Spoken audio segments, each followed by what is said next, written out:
Good morning. আজকে সকাল সকাল নতুন ওয়ার্ড শিখলে কেমন লাগবে? তোমার ভোকাবুলারিটা যদি স্ট্রং হয় কেমন লাগবে? ভালো লাগবে তো? আজকে তার ব্যবস্থাই করেছি। দেখো, আমরা ভোকাবুলারিতে না সবসময় একটু উইক হয়ে পড়ি। নতুন ওয়ার্ড শেখার জন্য এদিক ওদিক যাই, কিন্তু আলটিমেটলি ভুলে যাই। নতুন ওয়ার্ড শেখার বিভিন্ন উপায় রয়েছে। যেমন ধরো, একটা হচ্ছে ডিকশনারি পড়া, যেটা একটা টাইমের পর আমরা ভুলে যাই। আরেকটা হচ্ছে নিজের হ্যাবিট তৈরি করা, যেটা হয়তো দিনের পর দিন আমরা একটা হ্যাবিট তৈরি করলাম কোনো নিউজ পেপার পড়তে পড়তে, বই পড়তে পড়তে, সেখান থেকে নতুন নতুন ভোকাবুলারি আমরা শিখতে পারলাম, তাই না? কিন্তু কেমন হয় যদি আমরা একটা ছোট্ট হ্যাবিট তৈরি করি রুট ওয়ার্ড শেখার। রুট ওয়ার্ড হলো এমন একটা জিনিস যেখান থেকে না আমরা বিভিন্ন ওয়ার্ডগুলো অ্যাকচুয়ালি কোথা থেকে নেওয়া হয়েছে সেটা বুঝতে পারবো। সেটাই হচ্ছে রুট ওয়ার্ড। তো আজকে আমরা চলো রুট ওয়ার্ড শিখি, আর তোমাকে একটু রুট ওয়ার্ড দিয়ে দেখাই যে কি করে ভোকাবুলারি রুট ওয়ার্ড দিয়ে ইজিলি শেখা যায়। ওকে, চলো। দেখো দেখো ফার্স্টেই চলে আসছে এখানে অ্যাকুয়া। ওকে, অ্যাকুয়া মানে কি? অ্যাকুয়া মানে হচ্ছে ওয়াটার। ওকে, ওয়াটার অ্যাকুয়া মানে। এখন যখনই তুমি অ্যাকুয়া ওয়ার্ডটা দেখবে কোনো ওয়ার্ডের ভেতরে, তুমি বুঝে যাবে যে ওয়ার্ডটা নিশ্চয়ই কোনো জল রিলেটেড কিছু হবে, ওয়াটার রিলেটেড কিছু হবে। তুমি হয়তো পুরো ওয়ার্ডটার মিনিং বুঝতে পারবে না, কিন্তু এইটুকু বুঝে যাবে যে সেটা ওয়াটার থেকে এসছে। ওকে, কেমন হচ্ছে দেখো। দেখো, অ্যাকোয়ারিয়াম, অ্যাকোয়ারিয়ামের কথা তো সবাই শুনেছো, তাই তো? কি হয় সেখানে? বেসিক্যালি মাছদেরকে রাখা হয়, তাই তো? তো এই যে এই কথাটা অ্যাকোয়া থেকে এসছে, এটা তুমি যদি জেনে যাও, আর তুমি যদি অ্যাকোয়ারিয়াম জিনিসটা না বোঝো, তাহলে এইটুকু বুঝে যাবে যে জল রিলেটেড কিছু হবে একটা। সেটাই তোমাকে বোঝানোর চেষ্টা করছি। যেমন দেখো, অ্যাকোয়াটিক। এখন অ্যাকোয়াটিক কথাটাও তুমি নিশ্চয়ই শুনেছো, যদি না শুনে থাকো তাহলে এইটুকু নিশ্চয়ই বুঝে গেছো যে AQUATIC অ্যাকোয়াটিক, এই কথাটা অ্যাকোয়া থেকে এসছে, মানে এটাও জল রিলেটেড কিছুই হবে, ওয়াটার রিলেটেড কিছুই হবে। তাহলে এখানে দেখো কি বলছে, অ্যাকোয়াটিক মানে কি? Living or taking place in water. জলের ভেতরে কিছু একটা হচ্ছে, জলের ভেতরে যারা বাস করছে তাদেরকে আমরা অ্যাকোয়াটিক বলে থাকি বেসিক্যালি। যেমন দেখো, ডলফিনস আর aquatic mammals that live in the ocean. অর্থাৎ ওশানের ভেতরে থাকে, তার মানে কি জলের ভেতর থাকছে, তাই তাদেরকে আমরা কি বলছি? অ্যাকোয়াটিক। ডলফিনদেরকে কি বলছি? অ্যাকোয়াটিক। ওকে, এখন দেখো একটা নতুন ওয়ার্ড তুমি পাবে, অ্যাকুইডাক্ট। ওকে,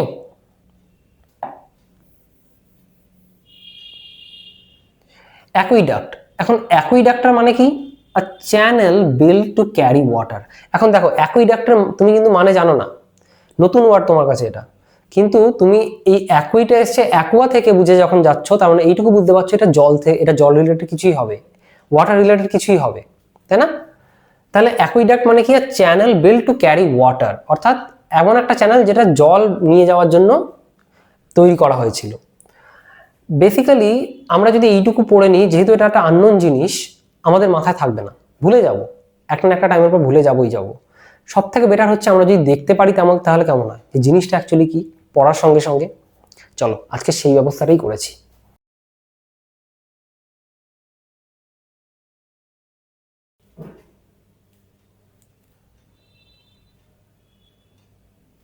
দেখো, এইটা হচ্ছে অ্যাকুইডাক্ট। ওকে, এইটাকে বলা হচ্ছে অ্যাকুইডাক্ট। এটা কি হয়, জল এক জায়গা থেকে অনেক দূরে যাবে তখন নিয়ে যাওয়ার জন্য এটা ইউজ করা হয়। বেসিক্যালি এটা খুব আগে প্রাচীন যুগে ইউজ করা হতো, এখন আরো অনেক বেশি মডার্ন হয়ে গেছে, পাইপ লাইন এসে গেছে অনেক বেশি, তাই সেগুলো বেশি ইউজ করা হচ্ছে।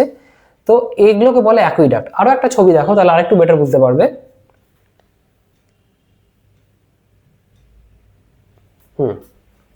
দেখো, বুঝতে পারছো কতটা লম্বা হয় এটা? এটা বহু দূর থেকে জল নিয়ে যাওয়ার জন্য, মানে এটা তৈরি করা হয়েছে জল যাতে এক জায়গা থেকে আরেক জায়গায় নিয়ে যাওয়া যায়। তাহলে সেটাও জল রিলেটেড, তার মানে সেটাকে আমরা কি বলছি এখন? অ্যাকুইডাক্ট। বোঝা যাচ্ছে?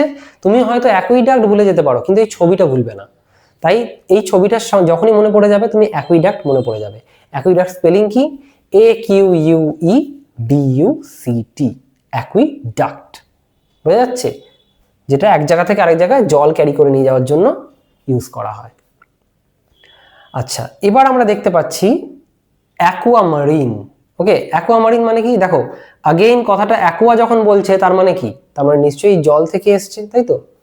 তাহলে অ্যাকুয়ামারিন, অ্যাকুয়াটা জল থেকে এসেছে, তাহলে জল রিলেটেড।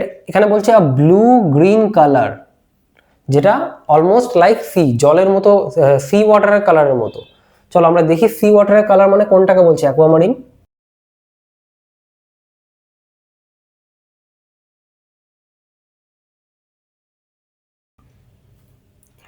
দেখো এইটা হচ্ছে অ্যাকুয়ামারিন কালার, একদম সমুদ্রের জলের মতো কালার। স্টোনটাও দেখো একদম অ্যাকুয়ামারিন, মানে একেবারে সমুদ্রে যেরকম স্টোন দেখতে পাওয়া যায় সেই টাইপের স্টোন অনেকটা। চলো আচ্ছা, এবার দেখো কি বলেছে, দেখো এক্সাম্পল কি বলছে, হার রিং ওয়াজ পেল অ্যাকুয়ামারিন স্টোন, সেট উইথ আ পেল অ্যাকুয়ামারিন স্টোন। অর্থাৎ যে স্টোনটা ছিল সেটা অ্যাকুয়ামারিন কালারের ছিল একেবারে পুরো, সেটাই বলছে, কালারটার কথা বলছে অ্যাকুয়ামারিন। এবার দেখো একটা আননোন ওয়ার্ড এখানে আমরা পাচ্ছি, অ্যাকুইফার। ওকে, অ্যাকুইফার, AQUIFER, অ্যাকুইফার। ওকে, এখন অ্যাকুইফারের মিনিং তুমি নিশ্চয়ই জানো না, কিন্তু এইটুকু বুঝতে পারছো যে এই অ্যাকুয়া থেকে এসছে অ্যাকুইফার, তার মানে অ্যাকুয়া থেকে যদি আসে তাহলে এটাও জল রিলেটেড কিছুই হবে, ওয়াটার রিলেটেড কিছুই হবে। তো AQUIFER এটা কি বলছে, an underground layer of water bearing rock. এটার মানে কি, মাটির নিচে কোনো একটা লেয়ার যেখান থেকে জল নেওয়া হয়, মোদ্দা কথা জল ওখানে রয়েছে। এক্সাম্পল দেখো, the towns wells draw water from a deep aquifer, অর্থাৎ অনেক মাটির নিচে অনেকটা কোনো ডিপ অ্যাকুইফার রয়েছে, সেখান থেকে জল নেয় কোথায়, ওয়েলস দিয়ে, ওয়েলস দিয়ে জল নেয়। দেখো কোনটা অ্যাকুইফার বলছে,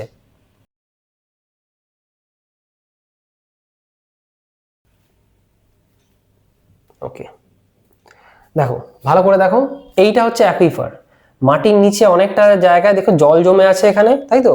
বেসিক্যালি কি হয়, অনেক ইট বালি পাথর এসব থাকে তো, তার মধ্যে জল জমে থাকে, তাহলে সেই জায়গাটাকে বলছে অ্যাকুইফার। এখন এই অ্যাকুইফার থেকে জল আসছে, এখানে কুয়ো থেকে জল নিয়ে চলে যাওয়া হয়, যেটা ওয়েলস আমরা বলছি, সেখান থেকে জল নিয়ে চলে যাওয়া হয়। বুঝতে পারছো, এইটা হচ্ছে অ্যাকুইফার, AQUIFER, অ্যাকুইফার। চলো মনে রাখবে ভালো করে, তাহলে আমরা অন্তত দুটো তিনটে ওয়ার্ড তো নতুন শিখলামই। একটা হচ্ছে অ্যাকুইফার, অ্যাকুইডাক্ট, এই দুটো তো ভালোই নতুন একেবারে। অ্যাকুয়ামারিনটা নিশ্চয়ই সবাই জানো, আর এই বাকি তিনটে নিশ্চয়ই সবার জানা, অ্যাকুইরিয়াম, অ্যাকুয়াটিক আর অ্যাকুয়ামারিন। ওকে, তাহলে 5টা ওয়ার্ড দেখো এর মধ্যে হয়ে গেল। ওকে,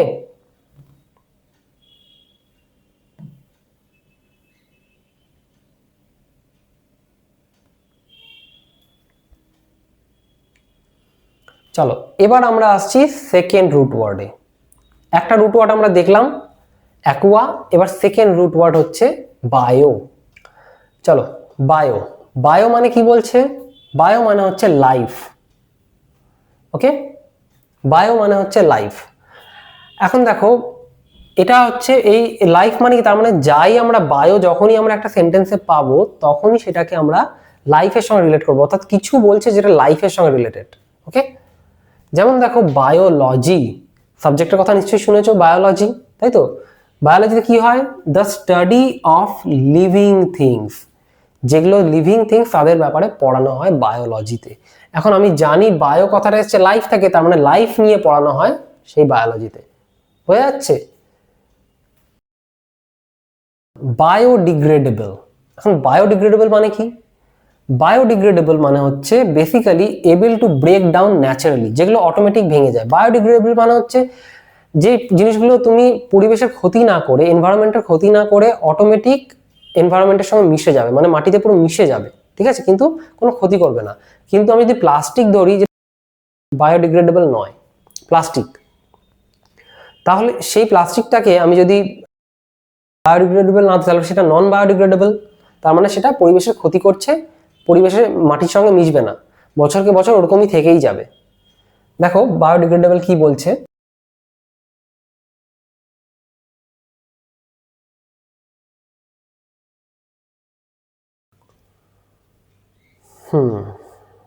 দেখো এইটা হচ্ছে বায়োডিগ্রেডেবল। দেখো বায়োডিগ্রেডেবল মানে কি, শাকসবজি দেখো এগুলো সব রাখা আছে, ভেজিটেবলস, ফ্রুটস, এগুলো সব মিশে যাবে, মাটির সঙ্গে, পেপারও মিশে যায়, উড যেগুলো রয়েছে কাঠ সেগুলোও মিশে যায়, কিন্তু এই প্লাস্টিক, কাঁচের বোতল, ক্যান এগুলো কখনো মিশবে না। যার জন্য কি হচ্ছে, এগুলো নন বায়োডিগ্রেডেবল আর এগুলো বায়োডিগ্রেডেবল। বোঝাতে পারছি? চলো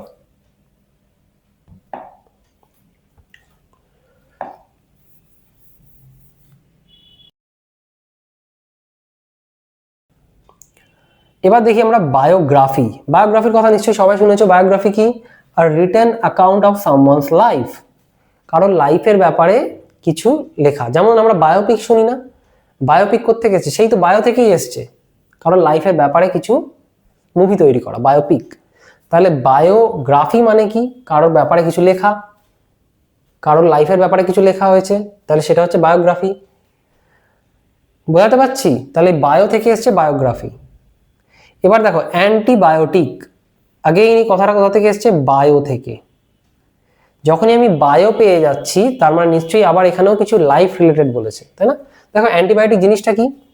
আ substance that fights living organism, অর্থাৎ যেগুলো লিভিং অর্গানিজম মানে কি? মানে আমাদের শরীরের ভেতরে ধরো কোনো ব্যাকটেরিয়া ভাইরাস রয়েছে, সেটার সঙ্গে ফাইট করা, আমাদের কোনো ইনফেকশন কিছু একটা হয়েছে, সেটার সঙ্গে ফাইট করার জন্য কি করবে? তখন অ্যান্টিবায়োটিক দেয় ডক্টর। ওকে, দেখো এখানে তাই বলছে, the doctor prescribed an antibiotic to fight an infection. আমাদের বডির ভেতরে ইনফেকশন হয়ে যায়, তখন কি হয়? অ্যান্টিবায়োটিক দেয়। এখন ইনফেকশনটা হচ্ছে কোথা থেকে? নিশ্চয়ই ভেতরে কোনো ভাইরাস বা ব্যাকটেরিয়া রয়েছে, তার জন্য হচ্ছে, সেই জন্য সেটাকে অ্যান্টিবায়োটিক দিচ্ছে। আর এই বায়ো কথাটা এসছে লাইফ থেকে, অর্থাৎ a substance that fight living organism, যেগুলো ভেতরে আমাদের,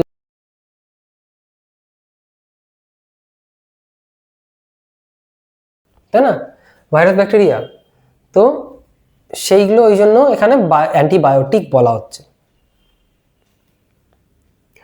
এবার আমরা চলে আসছি, দেখো বায়োপসি। ওকে, বায়োপসি। বায়োপসি কি করে? Examination of living tissue. Okay, বায়োপসিতে কি হয়, আমাদের কোনো লিভিং টিস্যু থাকে, মানে ধরো আমাদের একটা টিস্যু নেওয়া হয়, সেই টিস্যুটা কোনো রকম আমাদের জন্য হার্মফুল হয়েছে কিনা সেটা দেখা হয়, সেটা টেস্ট করা হয়, চেক করা হয় ল্যাবের ভেতরে। ওকে, দেখো কি বলছে এক্সাম্পলে, the surgeon performed a biopsy to check for cancer, অর্থাৎ ক্যান্সার যেন একটা খুব মারাত্মক ডিজিজ, সেই ডিজিজটার জন্য বায়োপসি, অর্থাৎ কোনো আমাদের টিস্যু নেওয়া হয় কোনো একটা জায়গা থেকে,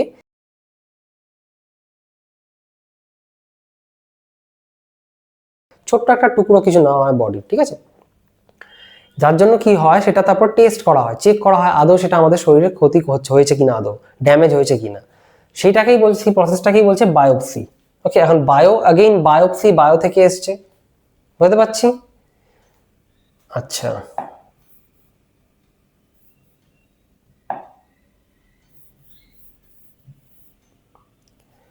এবার দেখো সিমবায়োসিস। দেখো এটা একটা নতুন ওয়ার্ড, নিশ্চয়ই তুমি সিমবায়োসিসের মানে জানো না, জানতেও পারো, বা সাপোজ তুমি জানো না, কিন্তু তুমি যদি সিমবায়োসিস, এই বায়ো কথাটা বুঝে যাও, তার মানে এইটুকু বুঝে যাবে এটা কিছু লিভিং অর্গানিজমের ব্যাপারে বলছে, লাইফের ব্যাপারে তো কিছু হবেই হবে এটা। দেখো কি বলছে সিমবায়োসিস, SYMBIOSIS, সিমবায়োসিস। কি বলছে এটা?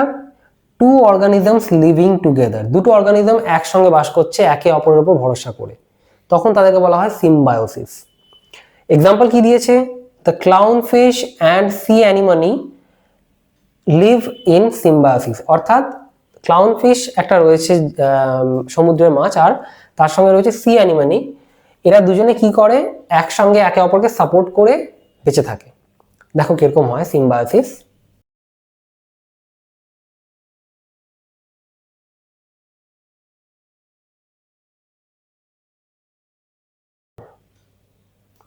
দেখো এইটা হচ্ছে ক্লাউন ফিশ, ঠিক আছে, আর এইটা হচ্ছে সি অ্যানিমানি। কি হয়, এই ক্লাউন ফিশ কি করে? এখানে থাকে, এখানে ডিম পাড়ে, ঠিক আছে, আর যার জন্য কি হয়, ক্লাউন ফিশকে হেল্প করছে। আবার এখানে থেকে ক্লাউন ফিশ কি করে, এর যে গায়ে টুকরো টুকরো টুকরো টুকরো যেগুলো ধরো লিভিং অর্গানিজম রয়েছে হয়তো, বা পুরনো কিছু রয়েছে জমেছে হয়তো, সেগুলোকে খেয়ে ফেলে, যার জন্য কি হচ্ছে, একে অপরকে হেল্প করে বেঁচে আছে, যার জন্য তাদেরকে বলা হচ্ছে সিমবায়োসিস। বুঝতে পারছো? ক্লাউন ফিশ আর অ্যানিমানি এগুলো সমুদ্রে দেখা যায়। ওকে, চলো আজকে দুটো শেখালাম, দুখানা রুট ওয়ার্ড। আশা করছি ভালো লেগেছে ক্লাসটা। যদি ভালো লাগে তাহলে সাবস্ক্রাইব করে নাও, শেয়ার করো। এরপরেও আরও রুট ওয়ার্ড নিয়ে আসবো, নতুন নতুন রুট ওয়ার্ড দিয়ে নতুন নতুন তোমার ভোকাবুলারি বাড়বে। তো আজকে দুই থাকলো, দেখা হবে নেক্সট ভিডিওতে। ততক্ষণ টাটা।